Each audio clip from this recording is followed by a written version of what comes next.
A palavra ministro é servo no grego. Isso aí é toda uma perversão, que fez com que palavras de serviço se transformassem na religião palavras de grandeza hierárquica. Poderes. Mas ministro é servo, é diácono, é estivador do amor de Deus, é um ministro, é um braçal da graça, é um ministro. Então o que Paulo fala ali de dons e serviços em Efésios 4, em primeiro lugar estabeleceu Deus na igreja, há apóstolos, aí começa a dizer em primeiro lugar. Aí eles já ficam pensando que em primeiro lugar no Evangelho é o cara que está em cima na hierarquia. O que Jesus disse? Não tem Jesus como chave hermenêutica, perverte o Evangelho. Aí vai ler, vai fazer exegese da palavra primeiro. No grego significa o que tem a primazia, logo é hierarquia. Não. No dicionário de Jesus, o que significa primeiro? Porque Jesus reinterpretou essas palavras para nós. Primeiro, ele diz, seja o último. É, o que vos serve. O maior, que seja o menor. Seja o que serve todos. O que preside é o que se dedica ao serviço. Então, ministro é o servo. De todos, né? De todos. Como Paulo diz, nós, por causa de vós, diferentemente daqueles pastores hoje lá na rádio, demandando o dízimo porque Deus não pode ter conta bancária, claro. E eles é que são os banqueiros são de Deus, caixas. Diferentemente daqueles caras, o que eu ia dizendo é o quê? Diferentemente daqueles indivíduos, eu estava num outro fluxo aqui, que era diferentemente de tudo aquilo ali, na realidade, o que Jesus nos chama é para essa certeza absoluta de que tudo isso acontece no ambiente. Nós e vós que Jesus Isso, do nós e vós. O nós e vós daqueles caras ali, nós somos a hierarquia, vós sois os doadores. Nós somos o banco, os banqueiros, vós sois os clientes do nosso banco de Deus. O nós e o vós deles é assim. No Evangelho, o nós e o vós de Paulo, que Paulo toda hora tem nós e vós. Você lê especialmente 1 aos Coríntios, 2 aos Coríntios, Paulo fala a nós, os apóstolos, a vós.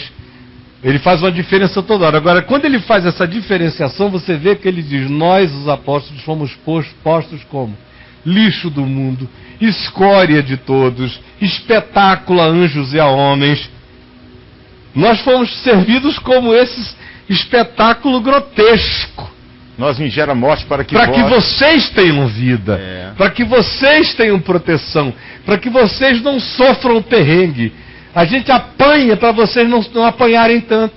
É tudo o oposto do que se institucionalizou.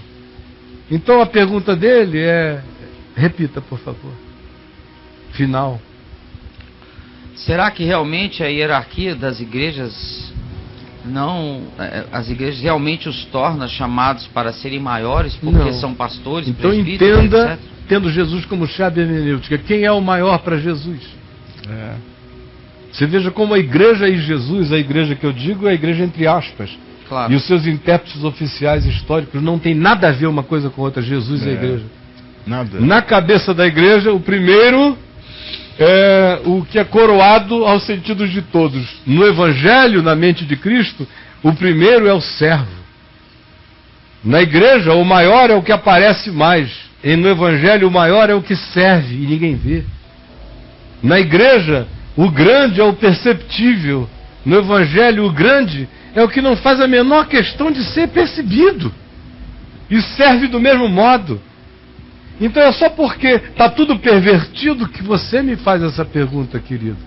Mas quando Jesus se tornar o seu Aurélio, quando Jesus se tornar a sua hermenêutica e a sua exegese, quando a sua exegese agora de palavras, antes de qualquer coisa perguntar, não o que essa palavra significa no grego, mas o que essa palavra significou nas falas e práticas de Jesus.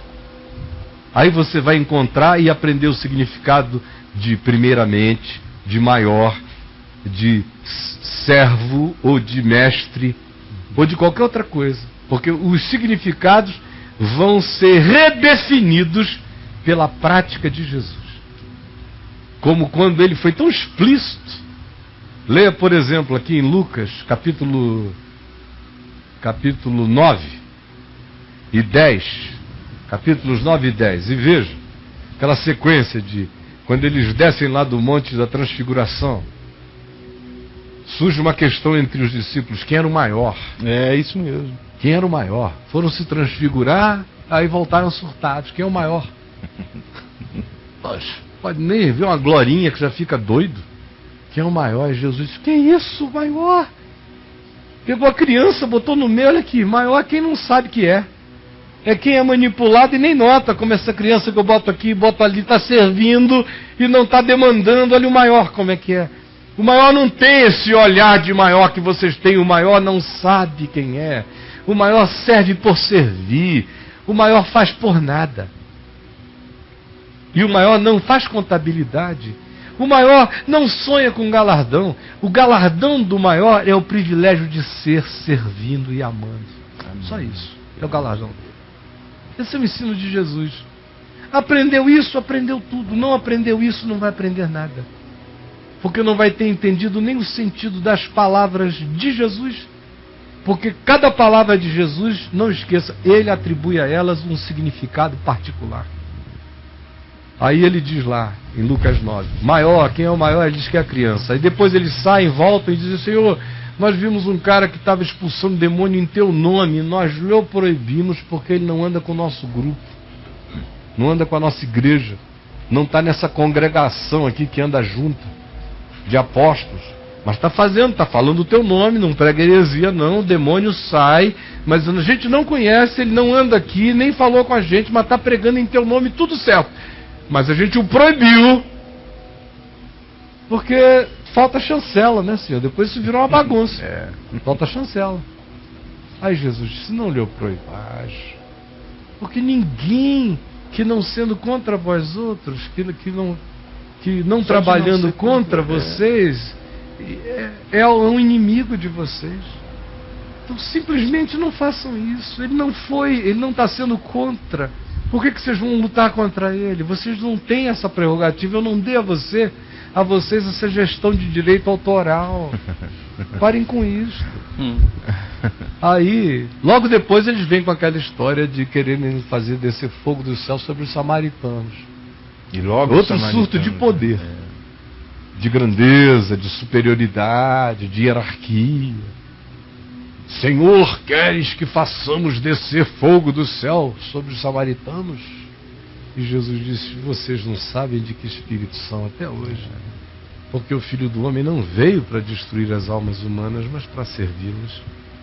Então, quando você discerne qual é o espírito de Cristo, acabou essa história. Você não faz mais pergunta. Não, você ganha a pedra de esquina que organiza o sentido de tudo. Quando isso entra, esse elemento que dimensionaliza todas as percepções, fica tudo claro.